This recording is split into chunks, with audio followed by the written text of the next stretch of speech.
Let me get this straight. So, you've chosen to play the most comfortable instrument in the world. All you have to do is sit down and press keys with your fingers. And yet you're here because you've somehow managed to get hurt or because you're worried about getting hurt. I'm joking, of course. Anything we do in life with bad form is harmful for our body. Damn, even sleeping the wrong way can hurt us. If I go to sleep in a weird posture, the next morning my back is destroyed and I feel awful for the rest of the day. And I'm sure it's the same for you. So if sleeping can be dangerous, imagine doing a physical activity which involves a lot of muscles and joints in our body, like playing the piano. There are so many things we can do wrong at the piano and get hurt. But you're here today because you want to avoid that, and that's fantastic. I've played my Rachmaninoff concertos, my Chopin sonatas, lots of Brahms, lots of crazy Prokofiev and many other demanding pieces, and I've never gotten an injury. I've been close sometimes,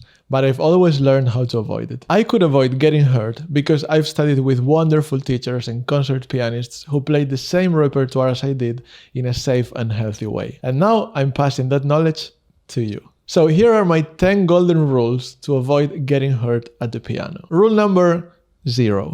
A quick disclaimer. Avoiding injury and tension in general is more about not doing wrong things than doing good things. And that's the same for piano technique as a whole. In fact, that's how I work with my students.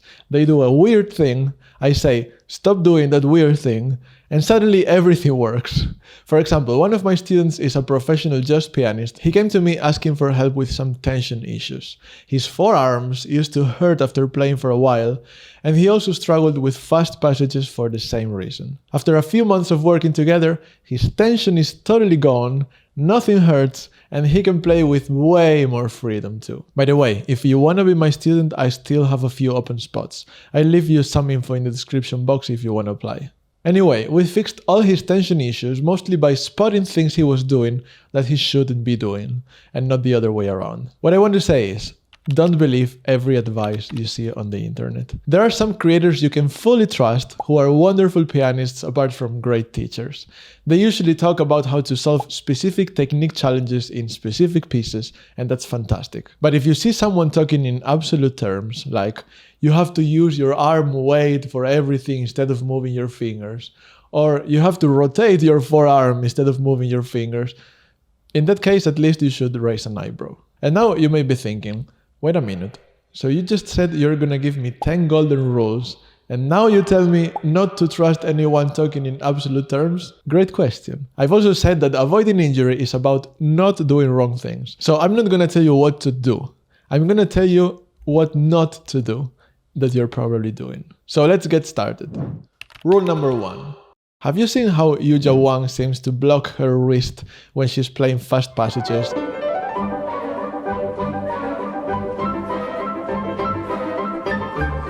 Somehow she plays faster and cleaner than anyone else in the world? Or Lugansky, who raises his fingers to the sky when he's playing melodies?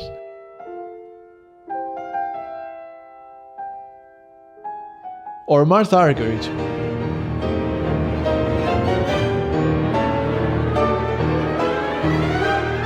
The thing is, they know what they are doing. They figured out their own technique, their own body, and they know exactly how to get the sound they want out of the piano with their hands. But if you see this and you block your wrist to play fast, or you make exaggerated finger movements to play melodies, or you slap the keys when you play chords, you'll likely hurt your wrists and play with an awful sound. So the rule is, don't try to copy famous pianists. Every great pianist you admire has their own quirks. In fact, there's a legendary pianist who used to play with this terrible posture you saw in the thumbnail, and coincidentally, he suffered an incapacitating left hand injury that kept him off stage for a long time. We'll talk about him a bit later. Let's continue with the second rule. Rule number 2. When I was 17, I was learning Chopin's Second Sonata, which is famous for having crazy difficult left-hand parts, which made me practice a lot and suffer a lot too. And at that time, my left shoulder started to hurt back here.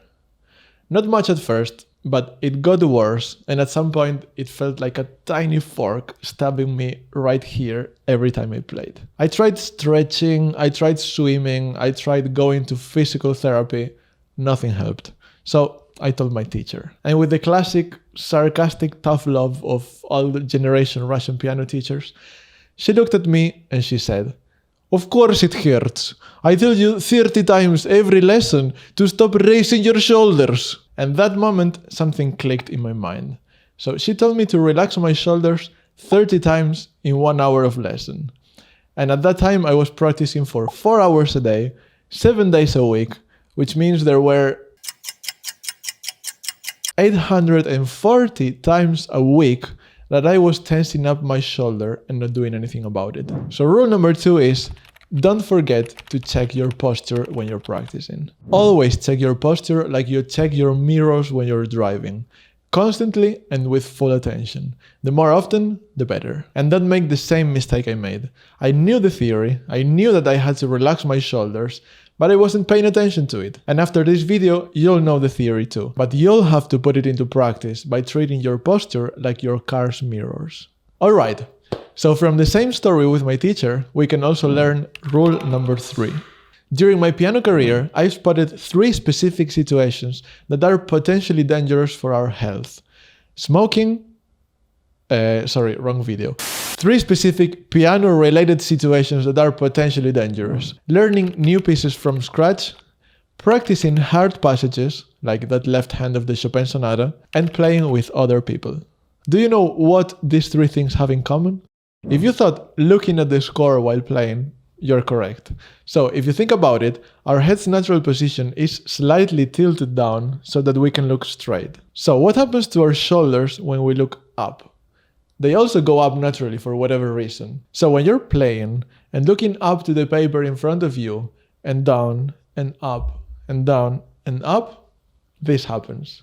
So be aware that this is your natural tendency when you practice hard passages, or when you're learning new pieces, or when you're playing in an ensemble. And raised shoulders always means unnecessary tension. Believe me, I used to work as a full-time piano accompanist, and I was going through all the 3 dangerous situations literally every day. If I didn't check my mirrors every 2 minutes, I would have ended up like the Hunchback of Notre Dame. So what is rule number 3? Don't ever allow your shoulders to raise. Keep them always under control. Let's go with rule number 4. Right now, I'm relearning Prokofiev's 7th piano sonata for an upcoming video. The ending is absolutely insane.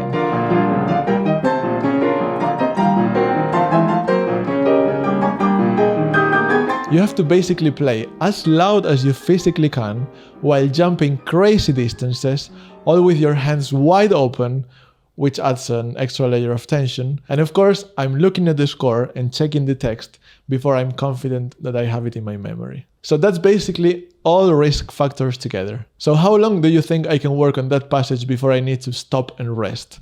You're gonna be surprised. 10 to 15 minutes. Then I either move on to a completely different passage or piece, or just stop for 5 minutes and let my hands cool down. There's a thing called repetitive strain injury, RSI. And let me get serious for a second. That thing destroys careers. Tendonitis, tennis elbow, carpal tunnel, they're all caused by the same thing, and they all have the same prevention mechanism: good technique and rest. But even with a great technique, let's never forget that playing the piano is a physical activity. It makes our body work, and every bit of effort adds up. So rule 4 is, never practice the same thing for too long. And in general, never practice for too long without rests. Rule number 5. Remember my student, the jazz pianist? Let me tell you about one of the things he was doing wrong. He used to play in positions, because in jazz, everything is thought about in chords, voicings, and positions. But physically, if your hand is open, your hand is tense. Try this. Put your right arm in front of you with your hand nice and relaxed. Now grab your forearm with your other arm and press somewhat firmly here near the elbow. And now open and close your right hand. Can you feel how everything tenses up here? This is soft and this is hard. On this topic, there are 2 Chopin etudes that I want to talk about.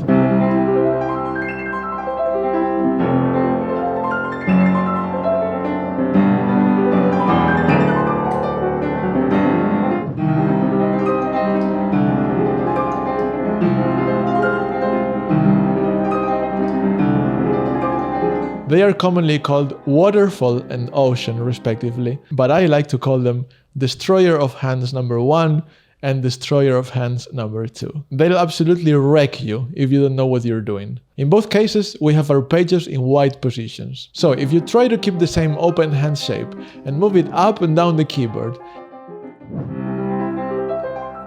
and you practice like that for a while, your physical therapist will finally be able to afford a new sports car. So if you want to learn any of those two etudes and keep your hands healthy at the same time, and your money in your pocket, make sure you forget about playing in positions. Instead, connect the notes while keeping your hand as closed and relaxed as possible at all times.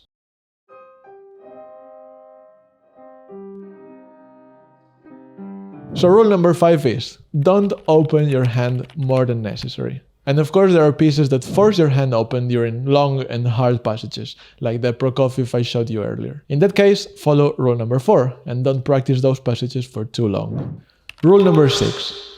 Another common cause of back problems comes from something that happens before you even play the first note, and it has to do with your sitting position. First of all, please don't you ever use a spinning office chair to play the piano. That's like driving a car on snow. You have no base, no grip, and no support at all. If your chair is spinning under your butt when you try to reach for the higher and the lower notes, your lower back will be making an extra effort trying to balance itself.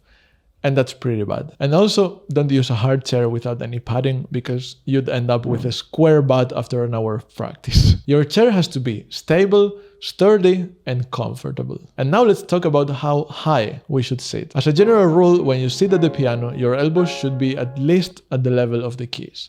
If anything, just a bit higher, but definitely not lower. If you play like this, you'll disengage your forearms from the rest of your body, and this is the only weight you'll be able to transfer to the keys, which is not much. But if you keep the line, you'll engage your whole body all the way to the tips of your fingers, and you'll have much more energy available to play with. That doesn't mean we have to use all that weight all the time, but we need to have access to it so that we can use as much as we want whenever we want. So look at your elbows the next time you play the piano, and if they are too low, raise your seat a bit. But before you do, here's something you probably never thought about.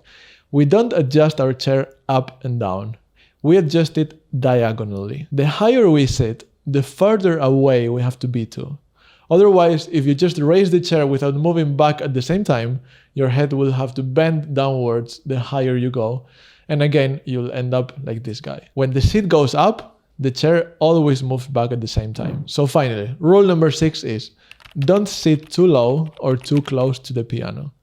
Fantastic. Let's go with the 7th. Rule number 7. Let me come back for a second to something I said a moment ago. Weight, power, playing loud. Look at this guy right here.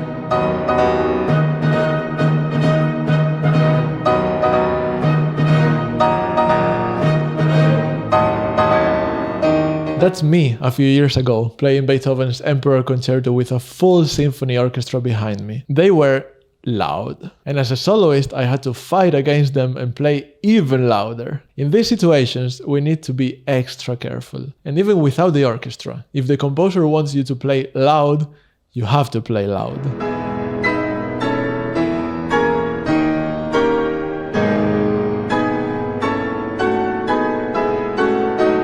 Playing louder means more energy demand, more effort, and more potential strain. So let's talk about the possible risks of playing loud. You'll watch many YouTube videos that will talk about how we should use the weight of our arms, push from our back, and so on.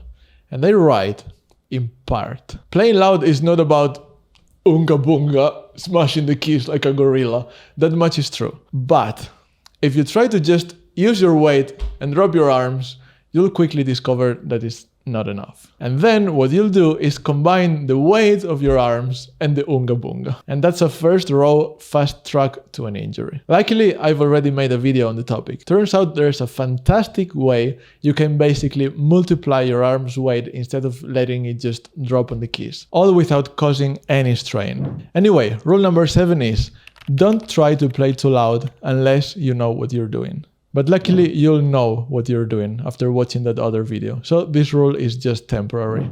Rule number 8. Alright, if you're reading comments or looking for something to watch next, I need you to stop and bring me back to full screen because this is extremely important. There's a trend right now on the YouTube piano space which consists of selling forearm rotation as the solution to all your piano problems. They'll say things like, look, if you rotate your arm for each note, you can play more relaxed and your fingers won't need to work that much. Right, you genius, because playing a slow C major scale with one hand is so risky. Or the Winter Wind Chopin Etude at like 3 BPM like they do. If you want to play fast, you need to learn to move your fingers. Period.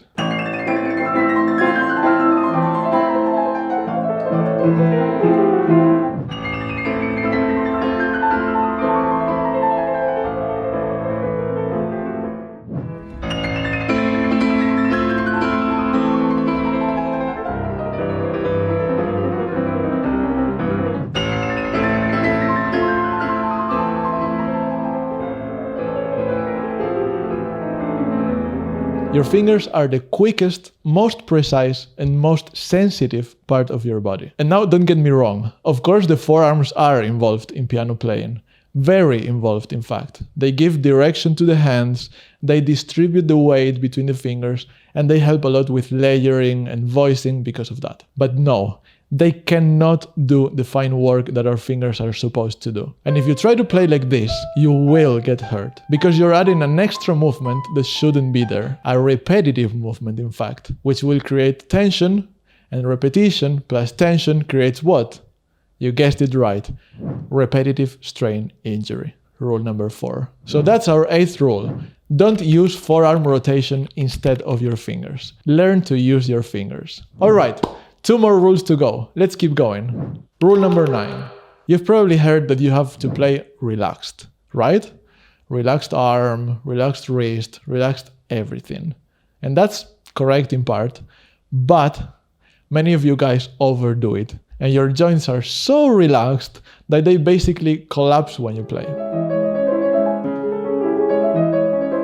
Imagine a wire, okay? So my finger is now a wire.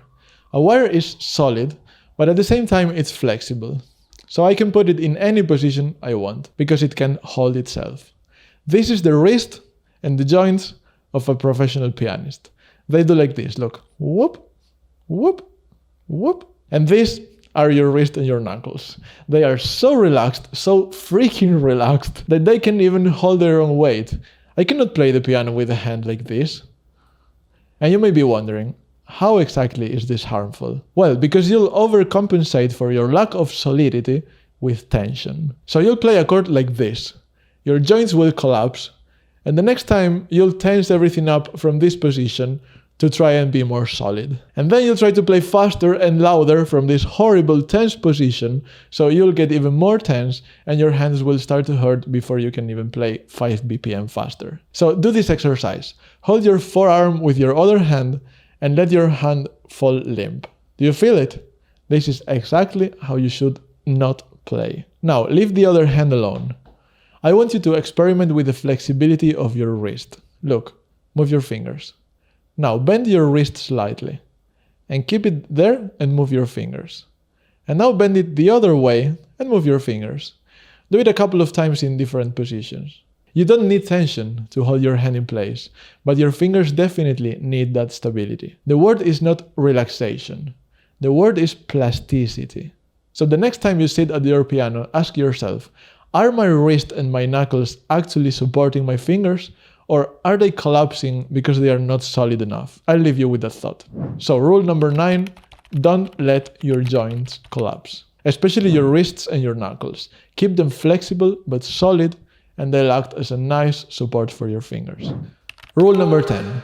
And time for the 10th and final rule. Remember when we talked about the legendary pianist who got injured so badly that he had to take a long break from the stage? Let's talk about Lang Lang. Quick disclaimer, I have nothing but respect and admiration for Lang Lang, for being an absolute piano legend and for everything he's done for the world of classical music. I'm just bringing him up because we're talking about injuries, and I'm sharing a coincidence I've spotted that may have something to do with his injury. For example, look at his left hand in this clip.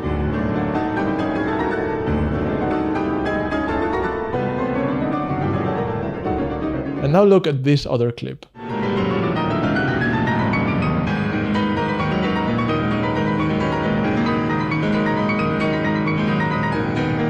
And a third one.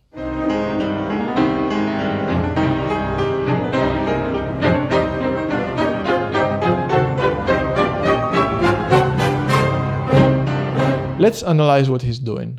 So when he gets excited and he plays those loud bombs on the left hand, his wrist is bent like 90 degrees. That honestly doesn't look very healthy. Look at this. If you bend your wrist like that and you push down to play a chord, the energy doesn't actually reach the tips of your fingers because your knuckles basically collapse. They'll absorb the energy like the suspension springs of a car. Try it yourself. But let's go even deeper. We do hear that those chords have a lot of energy. He's playing incredibly loud. So in that hand position, what's the only way to make our knuckles stop absorbing all that energy? Yep, a crazy amount of tension. If you block the hand like a rock, you can indeed push down and play very loudly. But if you try that, you'll discover that it hurts like hell. So what I want to say is, we don't know whether that way of playing loud chords was the cause for his injury or one of many causes, like for example playing 100 concerts a year. Or maybe it wasn't related at all and he had everything under control. Maybe it was one of the quirks I mentioned in rule number 1, remember? Don't copy other pianists. But in any case, if your wrists look like this, you'll get injured 100% of the times. And I've never found any legendary pianist who got hurt bending the wrist in the opposite way, probably because not playing like this is a bit more obvious than not playing like this. And this is in fact quite common in intermediate pianists. So the 10th rule is, don't let your wrists bend too much. Okay, my friend, thank you for being here with me today. You have a lot to double check the next time you sit at the piano. Remember that if you want to be my student, I still have a few spots left. I don't know for how long though. So if you're interested, click in the link in the description to find out how to apply. Oh, and we spoke a lot about playing with a big sound and without risking injury. This is the video I was telling you about. Go check it out if you still haven't. It's very good. Don't forget to subscribe on your way out and see you in the next video.